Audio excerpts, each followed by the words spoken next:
자, 오늘은 정속형 에어컨, 인버터 에어컨 비교 제 3탄 비디오가 되겠는데요. 1년 전에 간헐 냉방을 실제 적용한 비디오를 찍었었고요. 한 달 전에 이 그림을 이용해서 이제 정속형 에어컨의 동작, 인버터 에어컨의 동작 원리를 설명하고, 그 다음에 간헐 냉방은 왜 이제 동작을 하는지 이 그림을 이용해서 설명을 했었죠. 오늘은 이제 본격적인 여름 전에 인버터 에어컨에 대해서 우리가 알고 있는 것들을 한번 점검해 보려고 합니다. 인버터 에어컨이 전기를 절약해 준다고 하는데 생각해 보니까 조금 이상한 포인트가 있어요. 왜냐면 정속형 에어컨이나 인버터 에어컨이나 냉방 효율이 있고 어떤 열량을 빼기 위해서 일을 해주는 거거든요. 그 전기 에너지를 사용해서. 근데 우리가 알고 있는 이 시스템, 냉방 상황이죠. 그러면 여기에 어떤 열량 Q1이 있고 Q2를 빼내는 거거든요. 이제 일을 해서 열량을 빼내는 거죠. 그래서 Q1이 있고 Q2를 빼낼 때 에너지를 투입을 하는 겁니다. 이 투입하는 에너지가 이제 우리가 소위 얘기하는 정속형 인버터 에어컨의 전기 에너지인데, 연력학 제1법칙에 의하면 Q1은 W 더하기 Q2입니다. 그러니까 우리가 해준 일과 빼낸 열량을 합치면 원래 있던 열량이 되는 거죠. 이게 에너지 보존 법칙이라, 그 말은 정속형 에어컨이나 인버터 에어컨이나 Q2를 빼기 위해서는 냉방 효율이 비슷하다면 같은 일을 해야 된다는 거죠. 그러니까 같은 전기 에너지를 사용해야 되거든요. 근데 인버터 에어컨이 보통 전기를 덜 쓴다고 하잖아요. 전기 요금이 더 적다. 근데 에너지 보존 법칙을 따라야 되기 때문에 전기를 덜 쓰는 거는 뭔가 좀 이상한 것 같습니다. 그래서 좀 더 생각을 해보면 정속형 에어컨, 인버터 에어컨이 결국 냉방 효율이 이제 비슷하다고 가정을 할 때거든요. 물론 어떤 분들은 정속형 에어컨 냉방 효율이 더 좋다고도 합니다. 그러니까 그 고속으로 곧 최적의 구간에서 달리는 거거든요.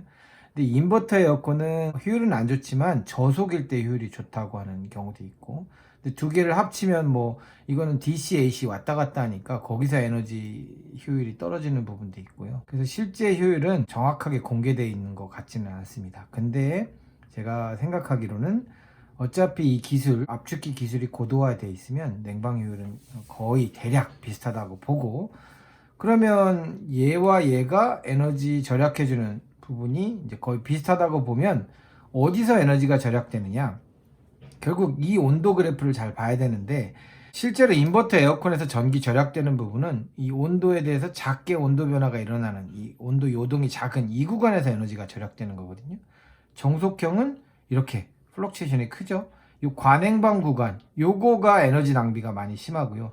이렇게 많이 올라갔을 때 이걸 떨어뜨리면서 또 에너지가 많이 낭비가 되는 거고요. 그래서 이 과냉방, 그 요동에 의한 에너지 낭비 부분을 인버터가 없앰으로써 에너지를 절약해 주는 게 아닌가, 이렇게 보고 있습니다. 그러면 인버터를 그래서 전기 요금을 절약하면서 사용하기 위해서는 결국 요 구간에서만 사용해야 돼요. 이렇게 플럭츄에이션을 작게 사용하는 구간. 근데 이런 구간으로 사용하려면 보통 24시간 가동을 해야 되겠죠. 껐다 켰다 인버터 하면 이거랑 똑같습니다. 처음에 껐다 켰다 할 때는 이렇게 동작을 하니까. 그래서 인버터 에어컨은 계속 켜놓으라, 이런 말들이 있는 거죠.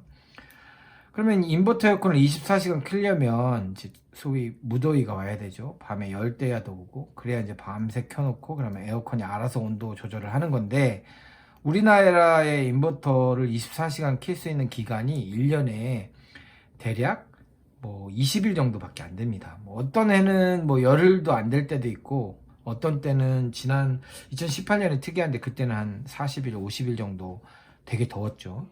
그럴 때는 특이하지만 대부분은 한 우리나라는 하루 종일 냉방을 해야 되는 기간이 뭐 한 달이 안 되죠. 한 20일 정도 된다고 보면 될 것 같습니다. 20일 정도를 풀로 틀면은 그때 이제 작년에 저희가 20일 정도 틀었는데, 작년에 저희가 간헐 냉방으로 한 100kW를 더 썼거든요.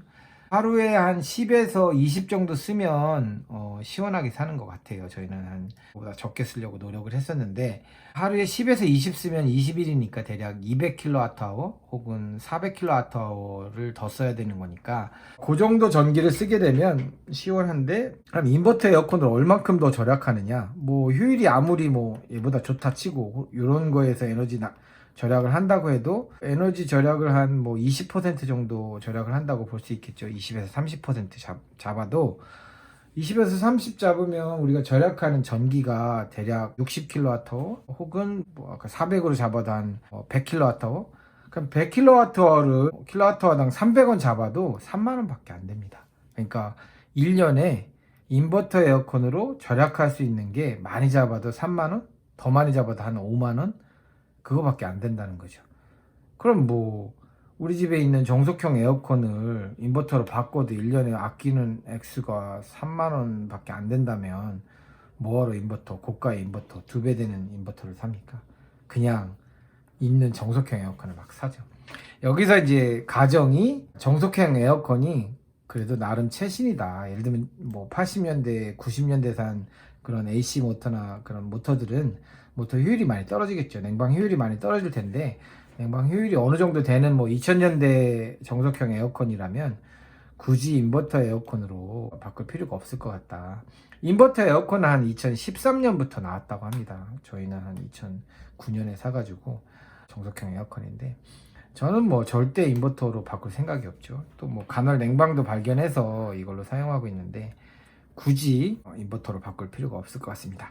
자, 이상 인버터 에어컨이 진짜 전기를 절약해 주는지, 그리고 정속형 에어컨이 있는데 인버터 에어컨으로 바꿔야 하는지 이제 제 관점에서 한번 설명을 드렸고요. 이제 곧 무더위가 오면 저는 이제 이 정속형 에어컨으로 간헐 냉방을 써서 올해는 목표가 이제 한 200kWh 정도를 써서 좀 쾌적하게 사용하는 게 목표고요. 지난번 영상에서도 제가 말씀드렸는데 24시간 문 닫고 에어컨을 켜는 환경은 이제 겨울에 24시간 문 닫고 난방하는 환경이랑 똑같으니까 동일하게 이제 환기가 되게 중요합니다. 환기는 이제 세대 환기 시스템 지난번에 필터도 갈았는데 그걸 이용해서 할 생각이고요. 가끔 뭐 창문도 열어서 할 텐데 이제 새벽에 하게 되겠죠. 뭐 그렇게 하면서 쾌적한 공기와 온도를 유지해서 올여름을 나볼까 생각을 하고 있습니다. 자, 이 영상 보시는 분들은 각자 자기 상황에 맞게 선택하셔서 난방을 하면 될 것 같고요. 정속형 있으신 분들은 그냥 이렇게 사용하는 게 낫다. 인버터 에어컨 있으신 분들은 최근에 샀으면 요 구간에서 사용하기 최대한 노력을 해야 되겠다. 그러면 이제 24시간 최대한 길게 껐다 켰다 안 하는 그런 방식으로 사용을 하시면 될 것 같습니다. 자, 이상 제가 알고 있는 생각해본 정속형 인버터 에어컨 비교 영상을 3탄으로 준비를 해봤습니다. 올해도 시원하게 여름을 하시기 바랍니다. 감사합니다.